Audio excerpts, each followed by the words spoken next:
జీవితం అంతా చీకటిగా మారినప్పుడు, నువ్వు నమ్మిన వ్యక్తులు నిన్ను ఒంటరిగా వదిలేసి వెళ్ళినప్పుడు, నీ కళ్ళ ముందే నీ కలలు ముక్కలైపోతున్నప్పుడు, ఇక ఏమీ చేయలేవు అని అందరూ నిన్ను వేలెత్తి చూపిస్తున్నప్పుడు ఒక్కటి గుర్తుంచుకో, నీ లోపల ఒక అద్భుతమైన శక్తి ఉంది.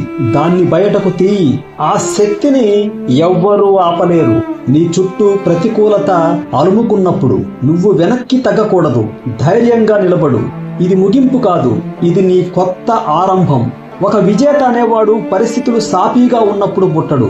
కష్టాలు, ఓటములు మరియు పోరాటాల కొలిమిలో కాలి గట్టిపడినప్పుడే ఒక ఛాంపియన్ తయారవుతాడు. జీవితం నిరంతర ప్రయాణం. ఆగిపోకు. నీకు బాధగా ఉందా? ముందుకు సాగు. కన్నీళ్లు వస్తున్నాయా? ఆపకుండా నడుస్తూనే ఉండు. రేపు ఏం జరుగుతుందో తెలియదా? అయినా సరే ముందడుగు వేయి. నీ గురించి నువ్వు జాలిపడుతూ కూర్చోవద్దు.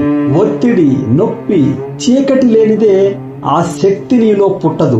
నీ లక్ష్యం కోసం పోరాడు. లోకం అంతా అయిపోయింది అని చెప్పినప్పుడే నువ్వు ఇంకా గట్టిగా పోరాడాలి.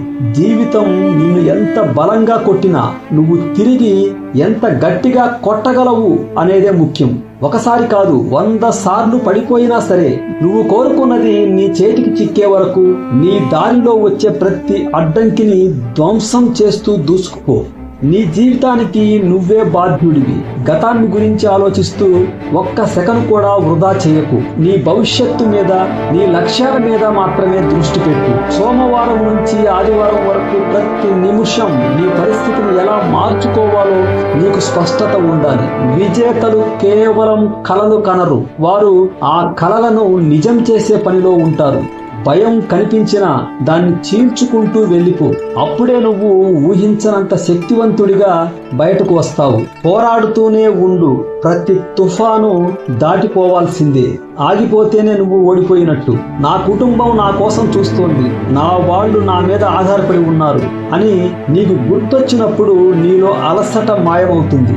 ఎప్పుడైతే నీ గమ్యానికి ఒక బలమైన కారణం దొరుకుతుందో అప్పుడు ఏదీ నిన్ను ఆపలేదు. ఓటమి నీకు 2 దారులు చూపిస్తుంది. కిందే పడి ఉంటావా లేక మళ్ళీ లేచి నిలబడతావా? నువ్వు అట్టడుగు స్థాయికి పడిపోతే అక్కడి నుండి పైకి రావటమే మిగిలి ఉంది. ఇంకా బలంగా తిరిగిరా. Thanks for watching.